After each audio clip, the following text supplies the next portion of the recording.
So guys, आज के इस वीडियो में मैं आप लोगों को बताऊंगा कि माइंड को किस तरह से कंट्रोल किया जाए। मैं आप लोगों को 5 ऐसी टेक्निक बताऊंगा, 5 ऐसे रास्ते बताऊंगा जिसको फॉलो करके आप अपना ये काम बहुत ही आसान बना सकते हैं। सबसे पहले आपको क्या करना है, सबसे पहले आपको अपने माइंड में आने वाले 10,000 से 12,000 जो पर डे थॉट्स आते हैं उनको रिमूव करना है, अपने दिमाग को खाली करना है। और उसके लिए मैं आपको एक एक्सरसाइज बताता हूं। देखिए, तो सुबह सुबह जाएं मॉर्निंग वॉक पे, जो एक्स्ट्रा थॉट्स है उनको आने ही नहीं देना है और आपको क्या करना है, आपके सामने आने वाली हर एक चीज को फोकस करना है। तो ये सबसे पहला प्रैक्टिस काम करना है। दूसरे काम पर चलते हैं। मैं आपसे क्या कहूंगा, दिन में एक ऐसा वक्त निकालिए जब आप स्टडी टेबल पे बैठ रहे हैं पढ़ने के लिए, तो आप अपने जो काम आपको पसंद है, ठीक है, जो आपके दिमाग में उस टाइम पे आपको लगता है आ सकते हैं, उनको निपटा लीजिए।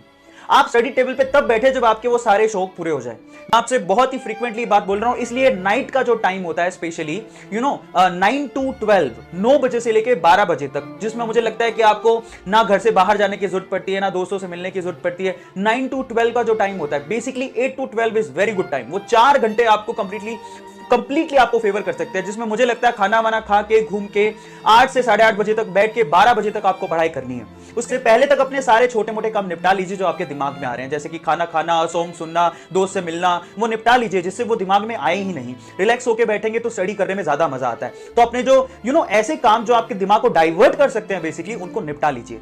दूसरा सबसे इंपॉर्टेंट काम आपको ये करना है। और तीसरा सबसे इंपॉर्टेंट काम क्या करना है, आपको स्टडी स्लैब्स में करनी चाहिए। तो स्लैब में पढ़िए और स्लैब में ब्रेक भी लीजिए। हाफ एन आवर के बाद 5 मिनट का ब्रेक के बाद फिर आप वापस आके बैठिए और फिर से उसको पढ़ाई करिए।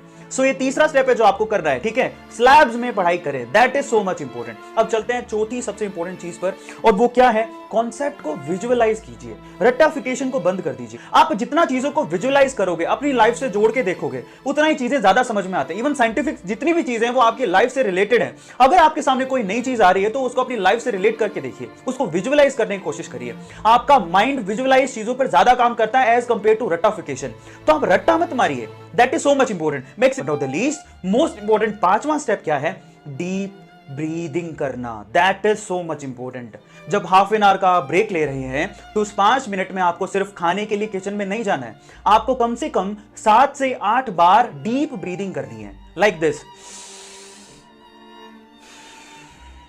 डीप ब्रीदिंग करनी है। आप डीप ब्रीदिंग के भी तरीके हैं। इसमें जब आप सांस ले रहे हैं उसके बाद कुछ पल रुकिए, उसके बाद फिर सांस को छोड़िए।